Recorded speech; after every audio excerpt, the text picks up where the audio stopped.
ഇതാര്? വീരശൂര പരാക്രമിയായ എന്റെ അച്ഛനോ?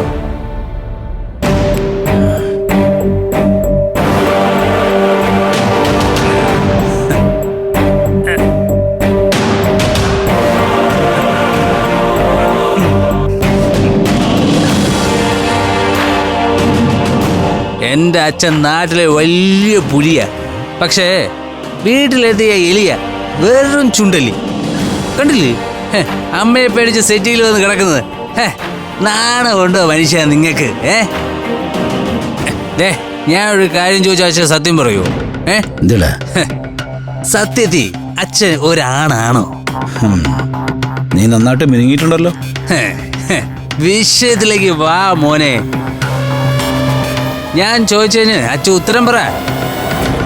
അച്ഛൻ ഒരു ആണാണോ? എടാ ഞാൻ ആണല്ലെങ്കിൽ പിന്നെ നീ എങ്ങനെ ജനിച്ചത്? അച്ഛൻ വലിയ വർത്താനമൊന്നും പറയണ്ട.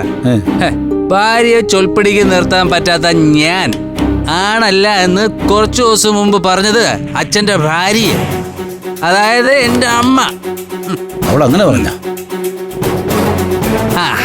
അതിനെ ഞാനൊരു ചലഞ്ചായിട്ടാണ് എടുത്തത്. ഞാനിന്ന് എന്റെ ഭാര്യയെ ചൊൽപ്പിടിക്ക് നിർത്താൻ തീരുമാനിച്ചു. എന്റെ റൂമിലെ പായ്ക്കും തലേണയ്ക്കും ഗുഡ് ബൈ. ഇന്നു മുതൽ കൃത്യം 10 മാസം തികയുന്നതിനു മുമ്പ് ഈ വീട്ടിലൊരു കുഞ്ഞിക്കാല് കണ്ടിരിക്കും. ഞാൻ പറഞ്ഞതിൽ അച്ഛന് സംശയമുണ്ടോ? സുമേഷ്, അയ്യോ ആരായത്? രാജകുമാരിയോ? മൂക്കറ്റം കുടിച്ചിട്ടാണല്ലോ സുമേഷ് വന്നിരിക്കുന്നത്. ഇന്ന് മുറിയിൽ പോലും കയറി പോരുത്. അച്ഛന്റെ കൂടെ എവിടെ എവിടെയെങ്കിലും കിടന്നാ മതി. ഒന്ന് പൊടിക്ക് അടകഴി. ഒന്നുമില്ലെങ്കിലും ഞാൻ നിന്റെ കെട്ടിയവനല്ലേ അല്ലേ? പൊന്നോള് പോയി മുറിയിലോട്ടിരിക്കി, ഞാൻ ഇപ്പൊ അങ്ങോട്ട് വരാം. അതിന് ഞാൻ വാതിൽ തുറന്നാലല്ലേ നിങ്ങൾ അകത്ത് കയറൂ. ഇന്ന് ഞാൻ കാണിച്ചു തരാം. നേരത്തെ നിന്റെ അധിക പ്രസംഗം. ആരാണാടി നിന്റെ വിചാരം? ചാൻസ് റാണിയോ അതോ ഉണ്ണി കുറച്ചോ? എന്തായാലും നീ എനിക്ക് തൃണമാണ്, തൃണം. ഞാൻ ആരാണെന്നും എന്താണെന്നും ഇന്ന് നീ മനസ്സിലാക്കാൻ പോകുന്നേ ഉള്ളൂ. കൊള്ളാം, എന്റെ മോൻ ഇത്ര ഉശിരൊക്കെ ഉണ്ടായിരുന്നോ?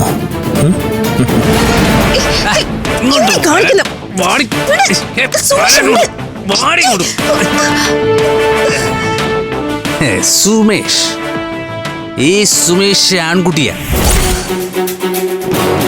ഈ വീട്ടിലൊരു കുഞ്ഞിക്കാല് എന്നുണ്ടാവണമെന്ന് തീരുമാനിക്കുന്നത് ഞാനാ.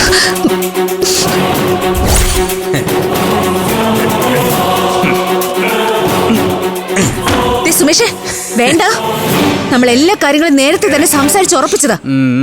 എന്റെ സ്വർണ്ണം എനിക്ക് തിരിച്ചു കിട്ടിയേ പറ്റൂ. അത് കഴിഞ്ഞിട്ട് നമ്മൾ തമ്മിലുള്ള ജീവിതം സാധ്യമാവും. ഇതൊക്കെ നേരത്തെ പറഞ്ഞിട്ടുള്ളതല്ലേ?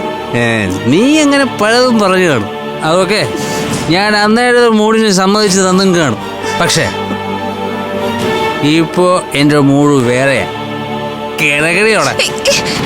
സുമേഷേ, ഞാൻ പറയാനുള്ളത് നിന്നോട് പറഞ്ഞു കഴിഞ്ഞു. ഇനി എന്ത് സംഭവിച്ചാലും ഞാൻ ഉത്തരവാദിയല്ല. ഇനി എന്ത് സംഭവിക്കാനോ മോളെ? 9 മാസവും 10 ദിവസവും കഴിയുമ്പോ നീ ഒരു കുഞ്ഞിന് ജന്മം നൽകും. നമ്മൾ രണ്ടുപേരും കൂടി അതിന് താരാട്ടുപാടും. അതാണ് നടക്കാൻ പോകുന്നത്. സുമേഷേ, ഞാൻ ഒരിക്കൽ കൂടി പറയാ, നീ ആവശ്യമില്ലാത്ത പ്രവൃത്തിയിൽ നിന്നും പിന്മാറിയേ പറ്റൂ. ഞാൻ പിന്മാറുന്ന പ്രശ്നമേ ഇല്ല. ഞാൻ ആണാണെന്ന് ഇന്നെനിക്ക് തെളിയിച്ചേ പറ്റൂ. മുന്നോട്ട് വെച്ച കാലം മുമ്പോട്ട് തന്നെ. സുമേഷേ വേണ്ട, ഞാൻ പറയുന്ന കേക്ക്. വേണ്ട, പറയുന്ന കേക്ക്. സുമേഷേ വേണ്ട, ഞാൻ പറയുന്ന കേക്ക്.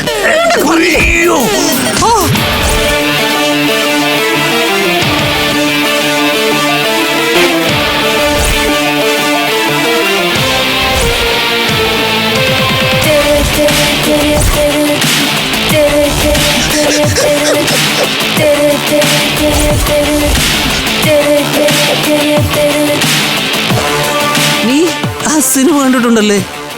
ജയ ജയ ജയ ഹേ. സത്യം പറ, നീ കരാട്ടെ പഠിച്ചിട്ടുണ്ടോ? അതെ, എല്ലാ അടിതടിയും പഠിപ്പിച്ച അമ്മ എന്നെ വളർത്തിയത്. പക്ഷേ എന്റെ അമ്മ എന്നെ ഒന്നും പഠിപ്പിച്ചിട്ടില്ല. എനിക്ക് എന്നെ പോലെ അടിനടയും കളരിയും ഒന്നും അറിയില്ല. ദയവ് ഇത് എന്നെ ഉപദ്രവിക്കരുത്. ഇനി നിനക്ക് കുഞ്ഞിക്കാൽ കാണണോ? അയ്യോ വേണ്ട വേണ്ട, എനിക്ക് എന്റെ ജീവൻ മാത്രം തിരിച്ചു കിട്ടിയാ മതി. അല്ല, സുമേഷ് എന്തൊക്കെയോ തീരുമാനങ്ങൾ എടുത്തെന്നല്ലേ പറഞ്ഞത്? അതൊക്കെ എന്തായി? അയ്യോ ഞാൻ ഒരു തീരുമാനം എടുത്തിട്ടില്ല. അങ്ങനെ അല്ലല്ലോ നീ കുറച്ചു നേരത്തെ പറഞ്ഞത്. നീ ആണാണോ എന്ന് തെളിയിക്കണമെന്നോ, 9 മാസവും 10 ദിവസവും കഴിയുമ്പോ ഇവിടെ ഏതോ കാല് കാണുമെന്നോ, അങ്ങനെ എന്തൊക്കെയോ സുമേഷ് പറഞ്ഞല്ലോ. അയ്യോ അത് വെള്ളത്തിന്റെ പുറത്ത് പറഞ്ഞതാ. നീ എന്നോട് പൊറുക്കണം. ഇതിൽ നിന്ന് നീ ഒരു പാഠം പഠിച്ചോ?